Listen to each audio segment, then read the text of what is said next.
Right, well, I'm briefly going to introduce Charlotte Cory, our speaker this evening, and she will then tell you about her very unusual project. So Charlotte is a writer and artist. So as a writer, she writes novels and radio dramas. And as an artist, well, wallpaper, among other things. And this project, which she's going to tell you about, kind of crosses over both of those areas. And it's a very interesting story, part of which I have already heard because I went to the opening of the related exhibition. And I think I'll leave it at that and leave it to Charlotte to tell you about it herself. Okay, what has a black cat? A packet of Lucky Strike cigarettes and everything else got in common. Well, you're going to find out. About a decade ago, I'd say, I went into my picture framers. I had an exhibition and everybody was saying they wanted this picture in that frame and chaotic. And I just went with the flow and used to go down to the framers and say, could you change this and that and the other. And then while the very helpful Polish girl was there doing that, I walked to the back of the shop and there was a woman selling, she was a picture dealer, and she was selling pictures. And I flipped through while I was waiting for mine. And in amongst her prints and that sort of stuff, she had necktie designs. Can you see along the front here? Right, these are not the originals. These are the 14 necktie designs that I'm out of the 20 that Yutaka Kajikawa had sent to Lady Grace Drummond-Hay when she came on the round-the-world trip of the Zeppelin airship in 1929. And she was selling these off, and I could see that it was an interesting story, round-the-world trip, 1929, but I was resistant. I was not going to get caught up in this. I knew nothing about Japan, and nothing particularly about Zeppelins. But unfortunately, I had to keep going down to this place, and got curious, and in the end I said, well, how do you know that Yutaka Kajikawa sent his designs to Lady Grace on the Zeppelin? And she said, oh, there was this letter that came with the designs.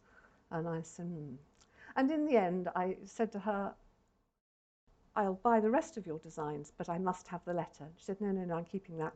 You can have a photocopy. And I said, no, no, no. If I'm going to buy 14 designs, I want the letter. Best thing I ever did. Put it on the shelf, and then, is Yoko here? No, no. Well, she probably got caught out like I did, but luckily I was very early. They closed the Jubilee line, yeah, and panic stations. Anyway, Yoko came to visit me. Yoko's my sister-in-law, and she came to visit me in France, where I live, and we're sitting in the garden. Oh, I've got something I want you to translate. Fetched down the letter, and she started translating it for me. And it's the letter that all young artists could write. You want to get on in the world, but you have no idea how.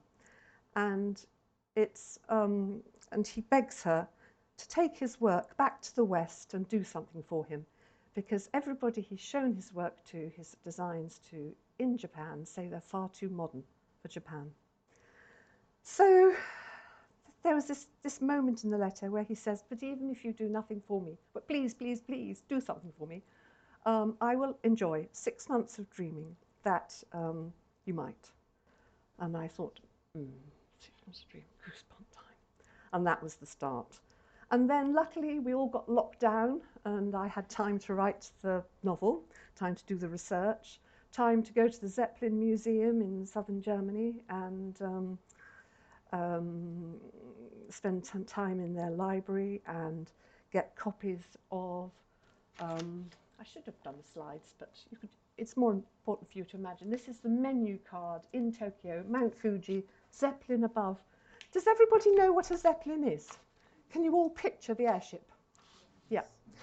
How many people have been to Kyoto train station? Everybody in the room. Right. Anybody walked into that train station and thought, Don't believe it. This is a Zeppelin. Anybody arrived at Haneda Airport and got your luggage through and been charged the extra for all your extra baggage and thought, that's like a Zeppelin?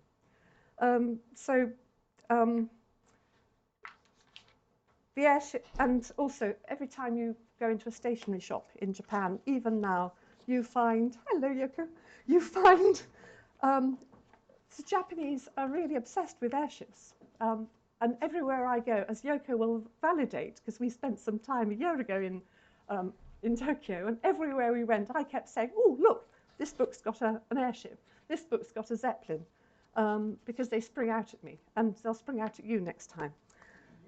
So, Yutaka Kajikawa, what did I know about him to start with? Well, I knew that he was a young artist. He told her that he was married, and that if she did nothing for him and he never heard back from her, he would give up his artistic ambitions and start earning a living properly for the family. Well, unfortunately, of course, we know that she did nothing. Lady Grace did absolutely nothing for him. And 10 years ago, these designs were sold off with a letter. I worked out that it must have been her family who, the grandchildren were just selling off all her papers, and these were amongst them. What he did say in the letter is, if you think nothing of my work, tell nobody, show nobody, throw them out of the Zeppelin window over the ocean.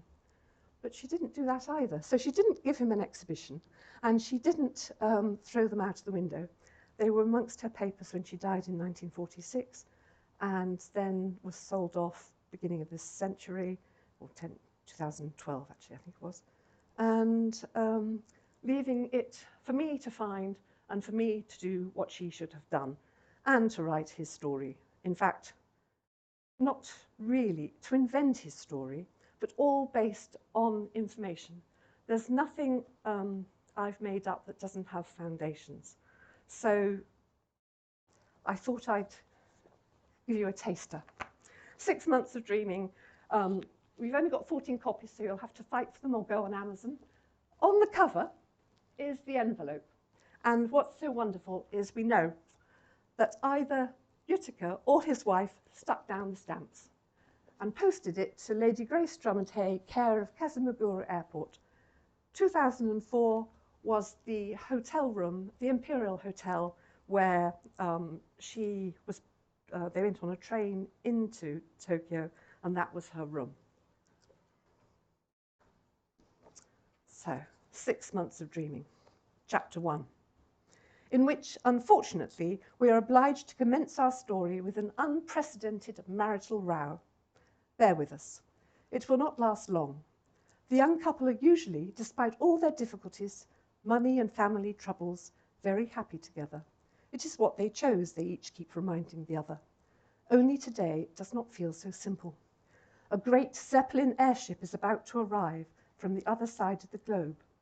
Unfortunately, this Zeppelin will arrive on the other side of Japan, an hour or more the other side of Tokyo. It is their one chance, and even if it isn't, it certainly feels that way. Because poor Yutaka lived in a suburb, Suita, north of Osaka. And I've put the ties there, and on the back of one of them, oops, on the back of one of them, is it still working? Yeah, that one there, is his address in Suita-cho. And that's Lady Grace's handwriting, because somebody must have translated the letter for her, and that's how he knew, that's how she knew. So there he is in Suita, north of Osaka, and it's tantalizing to think that the Zeppelin's arriving over in Tokyo. Chapter 2. This is going to be very quick. Zip through the book. It is late in the evening of the 15th of August, 1929, in the month of the big sun and the falling leaves, when all things are still possible, and Mr. Yutaka Kajikawa writes his letter, at last, that must surely launch his much yearned for artistic career. You do not know me, dear Lady Grace. Perhaps you never will. I have to face this possibility, painful as it is, even at this most auspicious moment, when I am last putting pen to paper and writing my letter to you, at this beautiful point in time that I truly intend to treasure in my memory forever, whatever later transpires. Because at this special moment, here, right now, all things are possible. Chapter 3, in which the letter writer, the professional letter writer, because Yutaka's too nervous to write the letter himself, and he has seen there's a professional letter writer right beside his bus stop in Osaka going back to Suita, in which the letter writer, a self-confessed underling who charges but 10 sen per page for his labours, enjoys a well-deserved glass or two of sake at the end of a long day, and has his say. The young fool! He's the 8th young fellow I've had in here today, and about the 28th to come by this week, each of them thinking themselves so clever and important, and all of them after exactly the same thing, a begging letter to send to an English lady arriving in Tokyo on Monday by airship, the Graf Zeppelin 127, all to be sent care of Kazumagura Airport. You would never think there were so many silly young fools in Osaka. Chapter 4, in which Yutaka Kajikawa's beloved wife Oyoni speaks. Chapter 5, in which young master Taiki Kajikawa has his say. Taiki hasn't a lot to say, he's only 3 years old, but it's his Sunday and he is going to the park with his parents and his indulgent uncle. Uncle Sudo, Yutaka's heart sinks. Uncle Sudo will help himself freely to anything there is to eat and drink, and no doubt criticise the fare on offer.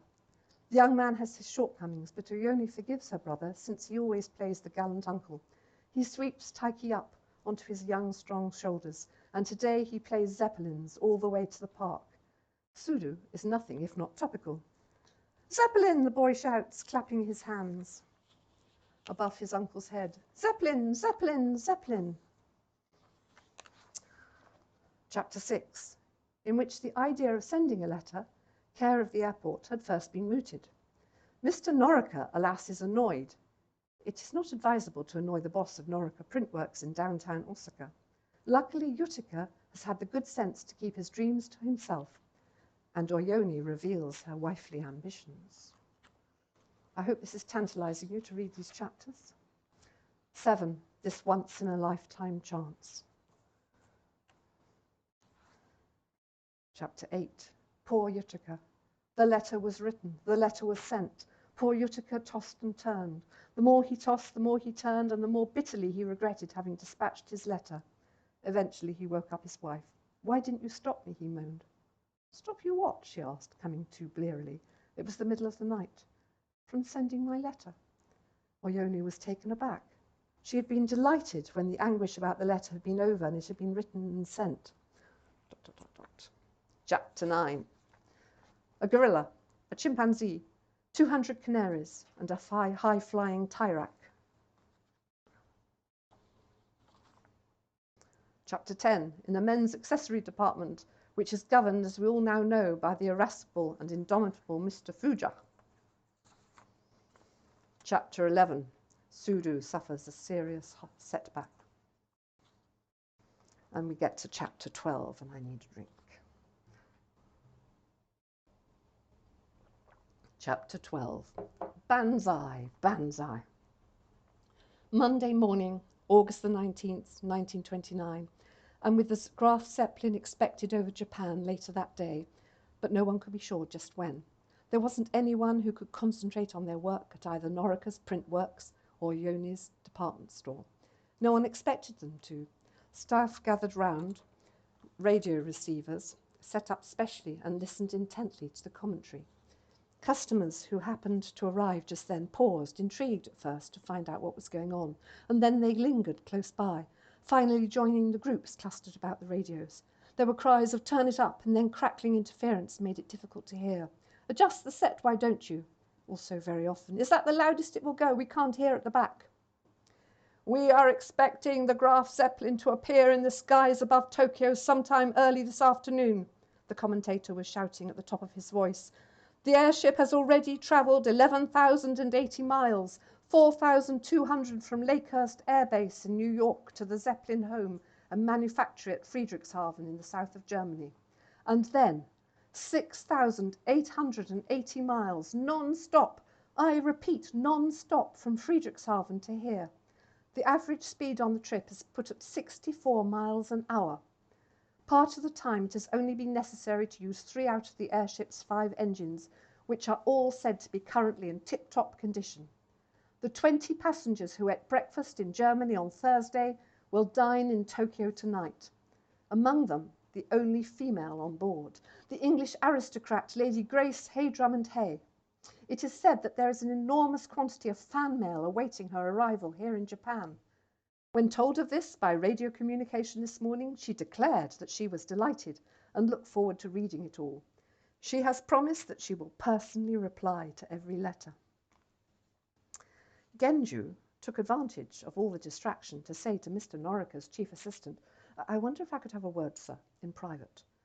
And he then spills the beans and says that Kajikawa has been getting stationery printed specially to send some letter, and he clearly wants to apply for a job elsewhere.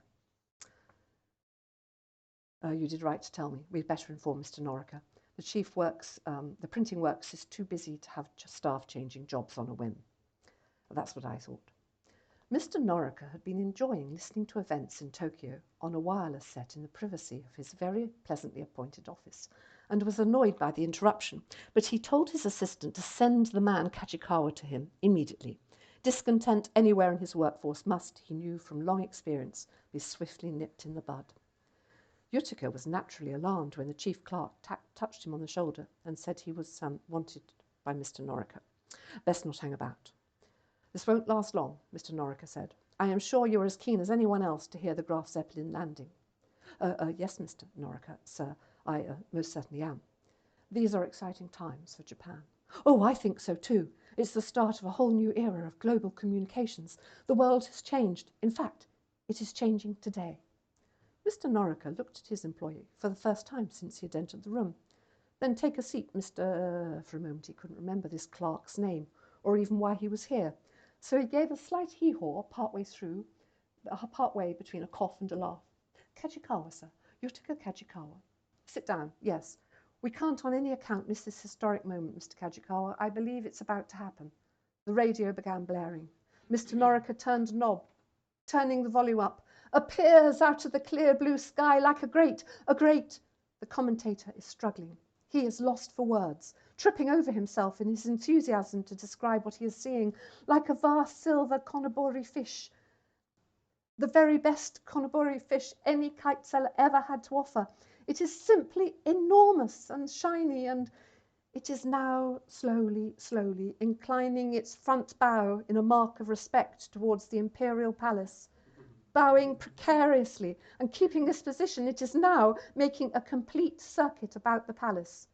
Can you hear that? The crowds here are going wild. The men are throwing their hats and yelling Banzai at the top of their voices.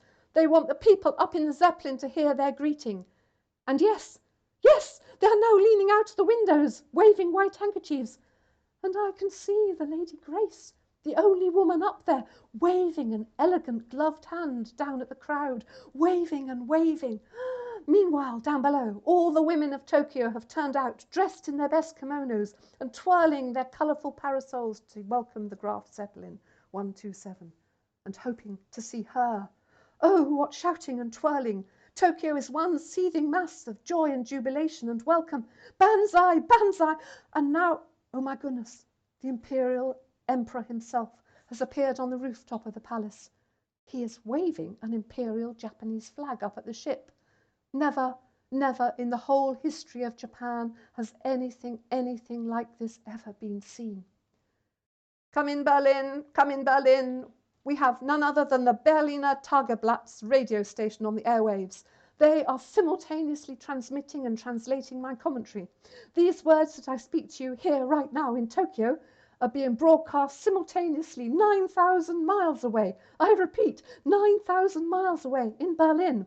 The people of Germany are also throwing their hats in the air. They don't have colourful parasols to twirl. I'm sure I'm reliably informed, but if they did, they would all be twirling them as I speak. For this is undoubtedly a German achievement of the first order. The round-the-world flight of the Graf Zeppelin 127 has completed half its circumnavigation of the globe. Never, since Vasco da Gama or Ferdinand Magellan or Christopher Columbus, has anything like this been achieved before. When the 127 took off from Friedrichshafen in the south of Germany to head north and fly over the Russian wastes and down the Sea of Okhotsk, then following the Gulf of Tartary to get here, it could not know that it would arrive safely. And it did, in fact, have a few big hiccups. It flew over mountains whose heights had never been charted. Just one meteorological disaster, one undetected typhoon with all its turbulence bearing down on them suddenly out of nowhere, one technical hitch, just one unforeseen problem, and the great airship with all 61 of its crew and passengers. And the cat, we are told there is also on board a cat called Lucky, would have perished without hope of survival or rescue. And there she is. Oh, what a sight. Oh, my goodness gracious me. The Lady Grace Drummond-Hay herself is up there right now, leaning perilously out of the window. Oh, if this isn't the most exciting moment of my life. She is waving a white handkerchief. It has a pattern of red roses on it. She is waving it, and I feel certain, along no doubt with all the hundreds of thousands of fortunate souls gathered here on the ground today, gazing up at this strange and graceful and completely unforgettable sight, that she is waving down at me personally. I wave back. I wave for all I am worth. The Lady Grace, Yutaka Kajikawa breathes. He has not realized he has spoken aloud. Mr. Norica gazes at this, glances at this bright-eyed under clerk sharply. You speak as if you know her, he says to the young man. His hee-haw now has a touch of sarcasm. Yutaka Kajikawa smiles. I admire her hugely, sir. In fact, I have read so much about the Lady Grace Drummond-Hay in the papers over the last weeks. I feel I do know her personally. And we can't go on reading the whole book. At this point, of course, Yutaka Kajikawa gets promotion. And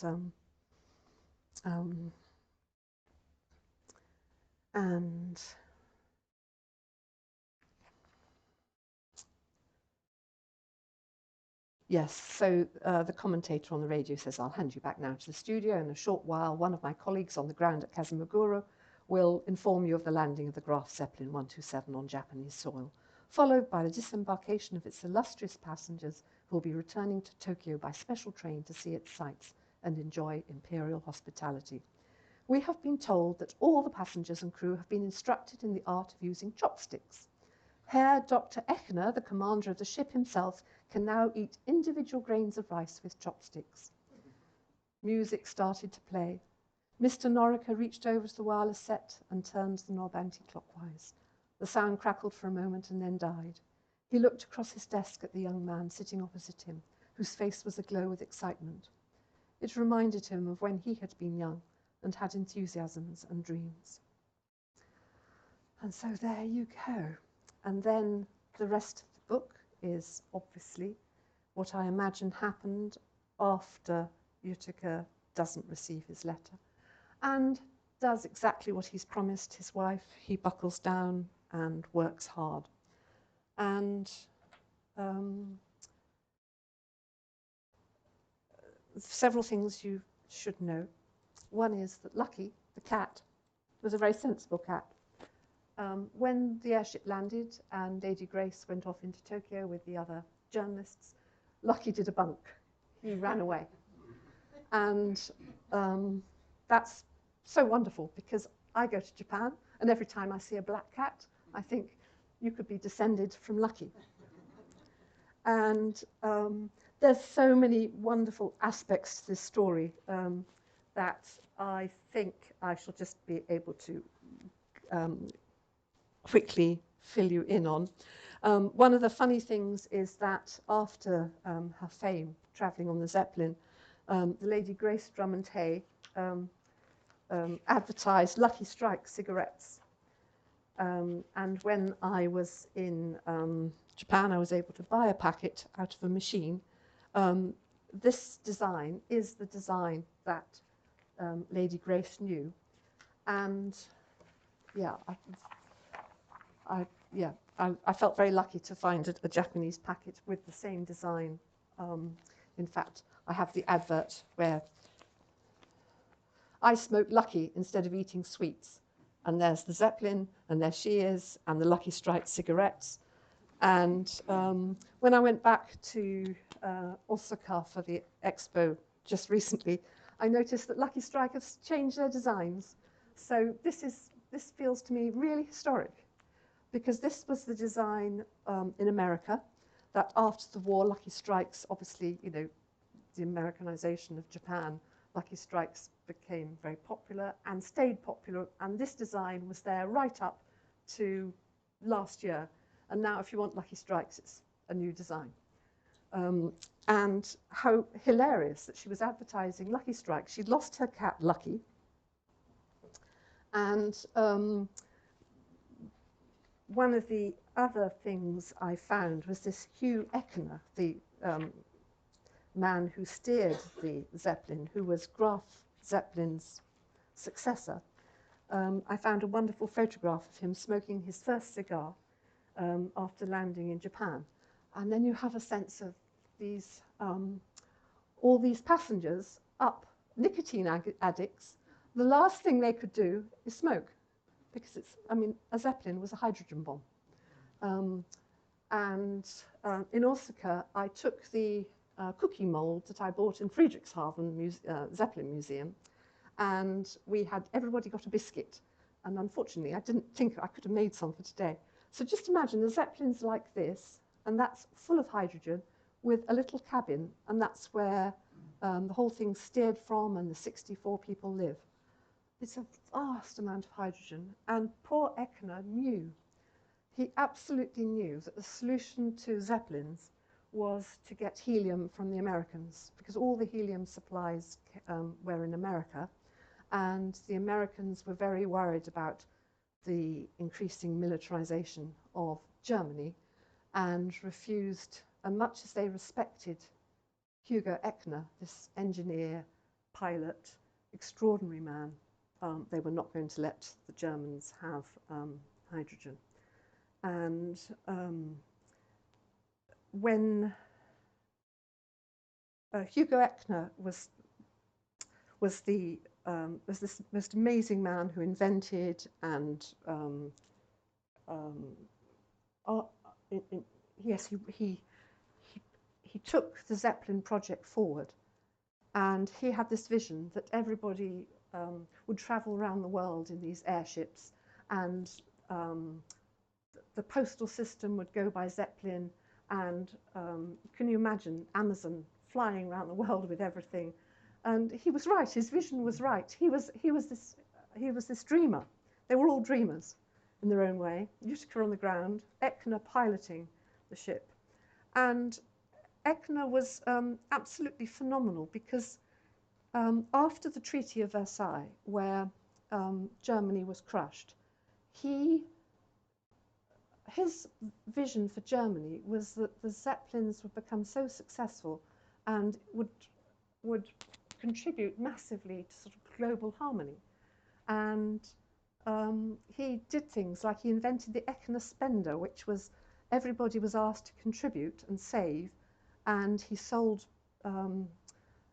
postcards and badges, and he sold armbands that said Zeppelin Eckner, and he had a symbol that was on everything to do with the Zeppelin. And the sad thing is that a certain Adolf Hitler saw how popular Eckner was, how successful his campaign was,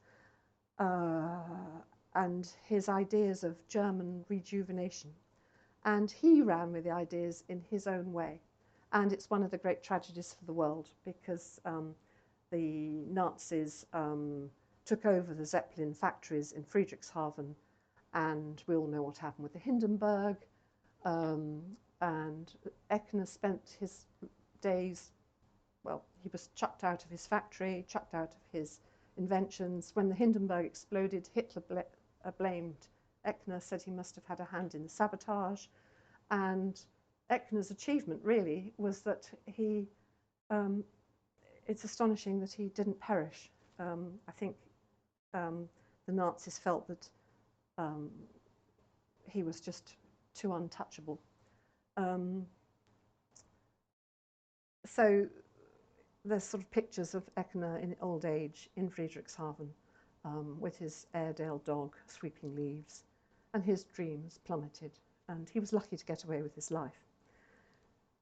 Yutaka Kajikawa disappeared into history, but I've given him back a life, and I think most of the I turned him into a administrator, of first-rate administrator under Yutaka's and under Mr. Norika's eye, and then he had some success later. Lady Grace Drummond-Hay obviously didn't throw the designs out of the window, didn't do anything. I suspect the design stayed in the envelope in a suitcase with lots of other nice things that she'd picked up on her journey. And her fate was also extraordinary.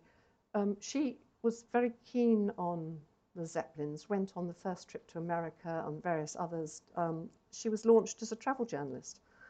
And her travel journalism took a very odd turn a decade later, when she and the other Hearst journalist on the Zeppelin, who became her lover, Carl von Wiegand, they were picked up by the Japanese in the Philippines and spent a year in a Japanese prisoner of war camp, the dreadful San Antonio. And somehow, nobody knows how, the FBI asked questions. What were they doing there? It's just not known. But most people don't know, I'm sure Japanese scholars here probably do, that there were astonishingly repatriation ships from Japan to America via India. And 200 people were picked up by the Red Cross from prisoner of war camps and taken to India, to Goa, and 200 Japanese prisoners in America were taken to Goa, and there was a swap. And for some reason, Lady Grace and the lover Carl von Wiegand were on the first repatriation ship. There was another, and that was it. Totally weird and extraordinary. And I've got a copy of Life magazine where you can see they're there on the ship, emaciated. He had lost an eye, and his story was also extraordinary because at the start of the First World War, he'd interviewed the Kaiser, giving the Kaiser's point of view. Well, yeah, Hearst still went on employing him. He was a top Hearst journalist in New York. And then at the beginning of the Second World War, he interviewed Hitler and also wrote up a very sympathetic account. And then they were in the Philippines. And then somehow they got out and went back. But poor Lady Grace died in 1946. She had a heart attack in a New York hotel. So obviously I have an invented encounter between Yutaka Kajikawa with his clipboard doing his job in the Philippines, and Lady Grace, who thinks, it's like I know him, but I don't. And then we were just talking about whether I tracked down any Kajikawa descendants. I did try. I did find a Kajikawa, very nice woman who got very excited. I think she thought she was going to get some royalties. That's being a bit mean. No, she went off and she talked to her father for the first time about the family, and it turned out he'd been adopted, so he wasn't a Kajikawa anyway, and neither was she. But when I went to Hiroshima and walked down that extraordinary sort of spiral where they got all the names, and you can't believe the number of names up, and then you can look through, and there were about a dozen Kajikawas. So obviously that comes into my story. And then Taiki, little boy with his Zeppelin kite. Well, when I went to Japan the first time, 2019, and arrived in Tokyo and got up the first thing in the morning. We took the train out to Tsushura, to Lake Kazumagura, and I was determined to see the remains of the airship terminal that, astonishingly, under the terms of the Treaty of Versailles, when the Germans had all their airships and their hangars confiscated, Japan got one. I mean, British got one, the French got one. It's extraordinary. And that hangar was put beside Lake Kazumagura. That is why the Zeppelin was able to fly down to Japan, park up on the lake, and then go into the hangar. So that was a learning curve for me. I have to admit, I didn't realise that the Japanese were on the side of the Allies in the First World War, and that they got this airship hangar as part of the retributions. So I wanted to see it. We arrived and the rain was pouring, pouring, pouring. I did manage to leave the station and go across to a supermarket in a basement underneath the town hall and buy Zeppelin curry that is still on sale. Because when the airship landed, they had decided on the ground that ships come into Yokohama and the sailors all get curry. They must have a curry for the airship when it arrived. And they still sell it. And every year there's a festival of curry. Totally bizarre and extraordinary and wonderful. So I buy my Zeppelin curry and think, oh, I'm in the right place. But then it's pouring. What can we do? I want to see the lake. I want to see where the Zeppelin landed. But I knew there was a peace museum right by where the hangar was. And bear in mind, Google Maps weren't what they are now. Because that time I wasn't able to use Google Translate. Now I don't. Now I just use Google Translate, and I don't feel I have conversations using Google, which is wonderful, and it's very accurate. But back then you couldn't. So we got a taxi to drop us at this peace museum that turned out to be a museum of the Yokoren, and the air base there during the war, 10 years after the Zeppelin had landed, had became where the kamikaze pilots trained. And the museum is probably, has anybody been there? It's devastating. It's just devastating. There's videos of these young men. In the last 2 years of the war, they trained up the brightest and best to sit on bombs, and there's a bomb outside. They're not planes. There is a kamikaze plane there, but actually these young men were trained to sit and guide the bomb into the ships. And you see the last letters, etc., etc., etc. And it was, it's extraordinary. And so at that point, I sort of thought, well, if Lucky got out of the plane, he would have lived by the lake. And he might well have seen the young men training to be the suicide bombers. And he might well have seen Taiki Kajikawa, the son, who would have been exactly the age. And he would have been very proud to have gone to Kazumagura, where his father's dreams didn't happen. And so I'm afraid I incorporated that bit of history. And then Yutaka writes to his wife and tells her about this astonishing encounter with Lady Grace Drummond-Hay, and how he decided she had done nothing for him, but he would allow her to go back to New York and let her go on the ship. And at that point, Suita, Osaka, terribly badly bombed. His wife and daughter are making their way towards Hiroshima, where her sister had gone already, etc., etc.